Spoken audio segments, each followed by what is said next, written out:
ಪ್ರೀತಿಯಾದ ಕನ್ನಡಿಗರಿಗೆ ನಮಸ್ಕಾರ. ನಾನು ಮಾನಸ ಪ್ರಸಾದ್. ನಿಮ್ಮ ನಗರದ ಸುದ್ದಿಗಳನ್ನು ನಿಮ್ಮ ಭಾಷೆಯಲ್ಲಿ ತರುವ ನಮ್ಮ ಟೊರೊಂಟೊ ನ್ಯೂಸ್ ಚಾನೆಲ್ಗೆ ಸ್ವಾಗತ. ಇದು ಉತ್ತರ ಅಮೆರಿಕಾದ ಸುದ್ದಿಗಳನ್ನು, ಸಮಾಜದ ಪ್ರಮುಖ ಘಟನೆಗಳನ್ನು ಮತ್ತು ಕನ್ನಡ ಸಮುದಾಯದ ವಿಶೇಷ ಕಾರ್ಯಕ್ರಮಗಳನ್ನು ನಿಮಗೆ ತಲುಪಿಸುವ ಹೊಸ ಮಾಧ್ಯಮ.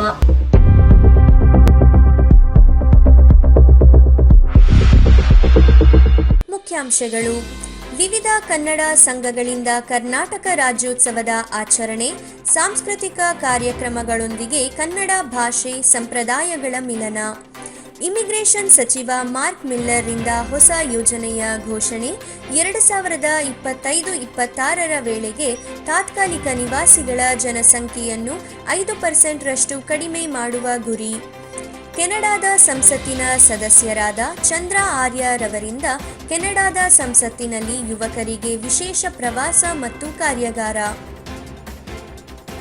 ಓಕ್ವೆಲ್ನಲ್ಲಿರುವ ರಿವರ್ ಓಕ್ಸ್ ಸಮುದಾಯದ ಕೇಂದ್ರದಲ್ಲಿ ಅಕ್ಟೋಬರ್ 26ರಂದು ಶನಿವಾರ ನಡೆದ VSNA ಟೊರೊಂಟೊ ಅಧ್ಯಾಯದ ವಾರ್ಷಿಕ ಸಾಮಾನ್ಯ ಸಭೆ 2024 ನೆರವೇರಿತು.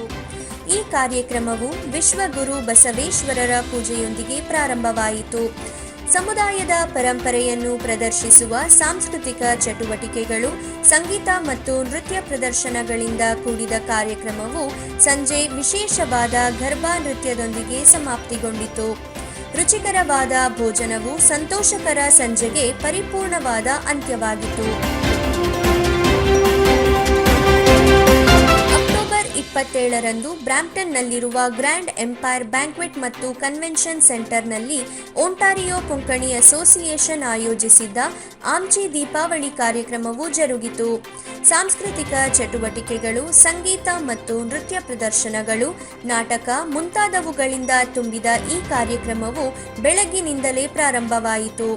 ಕಾರ್ಯಕ್ರಮದಲ್ಲಿ ಭಾಗವಹಿಸಿದವರು ಸಾಂಸ್ಕೃತಿಕ ಅನುಭವದೊಂದಿಗೆ ದೀಪಾವಳಿಯ ಸಂಭ್ರಮವನ್ನು ಆಚರಿಸಿದರು.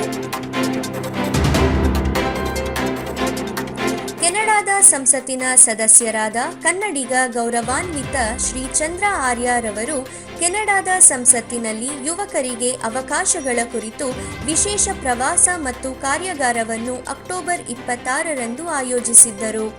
ಈ ಅನನ್ಯ ಅನುಭವವು 15ರಿಂದ 30 ವರ್ಷ ವಯಸ್ಸಿನ ಯುವಕರಿಗೆ ಮೀಸಲಾಗಿದ್ದು, ನಾಯಕತ್ವದ ಮಾರ್ಗಗಳನ್ನು ಅನ್ವೇಷಿಸಲು ಅದ್ಭುತವಾದ ಅವಕಾಶವನ್ನು ಕಲ್ಪಿಸಿಕೊಟ್ಟಿತು. ಕೆನಡಾದ ಭವಿಷ್ಯವನ್ನು ರೂಪಿಸುವಲ್ಲಿ ಯುವಕರು ಹೇಗೆ ತೊಡಗಿಸಿಕೊಳ್ಳಬಹುದು ಎಂಬುದರ ಕುರಿತು ನೇರವಾಗಿ ಕಲಿಯಲು ಇದು ಒಂದೊಳ್ಳೆ ಅವಕಾಶವಾಗಿತ್ತು. ಕೆನಡಾವು ಅಂತಾರಾಷ್ಟ್ರೀಯ ವಾಣಿಜ್ಯೋದ್ಯಮಿಗಳಿಗೆ ಸ್ಟಾರ್ಟ್ಅಪ್ ವೀಸಾ ಪ್ರೋಗ್ರಾಂ ಅಡಿಯಲ್ಲಿ ಅತ್ಯಾಕರ್ಷಕ ಹೊಸ ಅಪ್ಡೇಟ್ನೊಂದಿಗೆ ತಮ್ಮ ಸ್ಟಾರ್ಟ್ಅಪ್ಗಳನ್ನು ಪ್ರಾರಂಭಿಸಲು ಸುಲಭವಾದ ಪ್ರಕ್ರಿಯೆಯನ್ನು ಆರಂಭಿಸುತ್ತಿದೆ.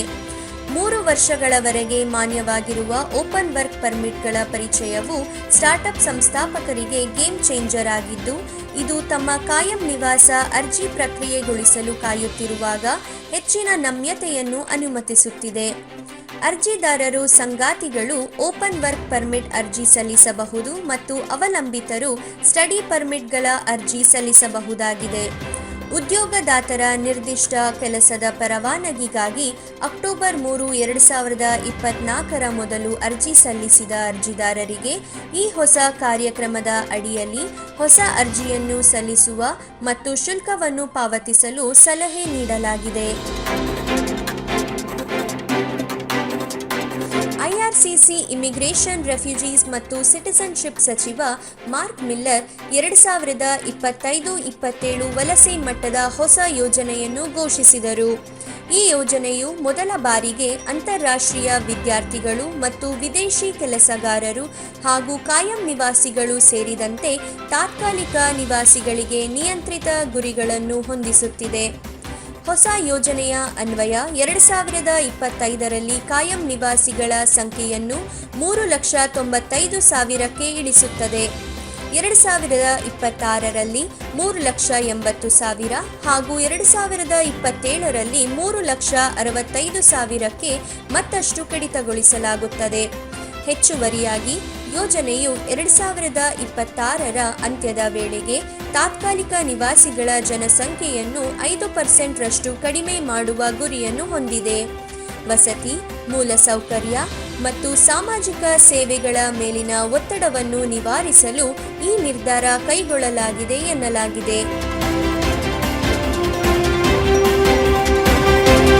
ನವೆಂಬರ್ 9ನೇ ತಾರೀಕಿನಂದು ಬಂಟ್ಸ್ ಕೆನಡಾ ತನ್ನ ಬಂಟ್ಸ್ ಕೆನಡಾ ದೀಪಾವಳಿ 2024 ಬ್ರಾಂಪ್ಟನ್ನ ಬಾಂಬೆ ಪ್ಯಾಲೇಸ್ನಲ್ಲಿ ಬ್ಯಾಕ್ ಟು ಅವರ್ ರೂಟ್ಸ್ ಎಂಬ ಥೀಮ್ನೊಂದಿಗೆ ದೀಪಾವಳಿಯ ಸಂಭ್ರಮವನ್ನು ಆಚರಿಸಿದರು.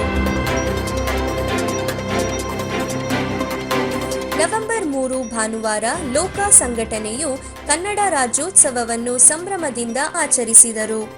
ವಾರ್ಷಿಕ ಕಾರ್ಯಕ್ರಮದಲ್ಲಿ ಸಂಗೀತ, ನೃತ್ಯ, ರುಚಿಕರವಾದ ಆಹಾರ ಸೇರಿದಂತೆ ವಿವಿಧ ಸಾಂಸ್ಕೃತಿಕ ಚಟುವಟಿಕೆಗಳು ನೆರವೇರಿತು.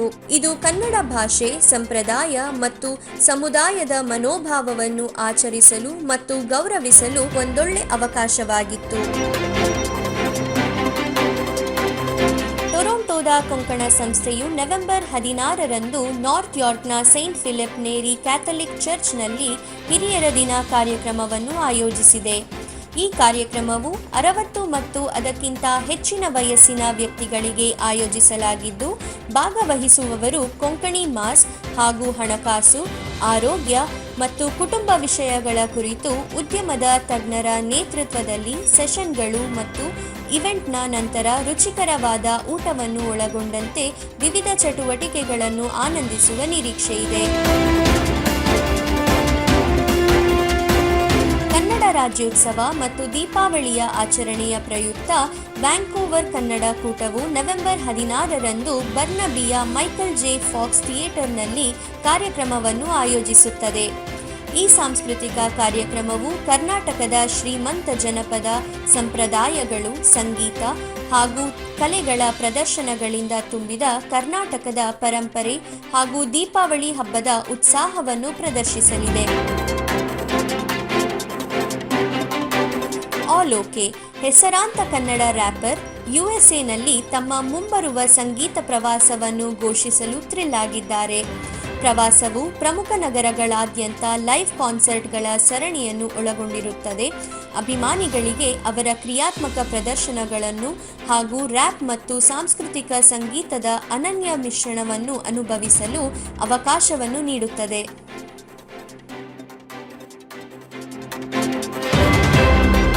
ನಾನು ಮಾನಸ ಪ್ರಸಾದ್. ಉತ್ತರ ಅಮೆರಿಕಾದ ತಾಜಾ ಸುದ್ದಿಗಳಿಗಾಗಿ ನಮ್ಮ ಟೊರೊಂಟೊ ನ್ಯೂಸ್ ಚಾನೆಲ್ ಅನ್ನು ಫಾಲೋ ಮಾಡಿ. ಧನ್ಯವಾದಗಳು.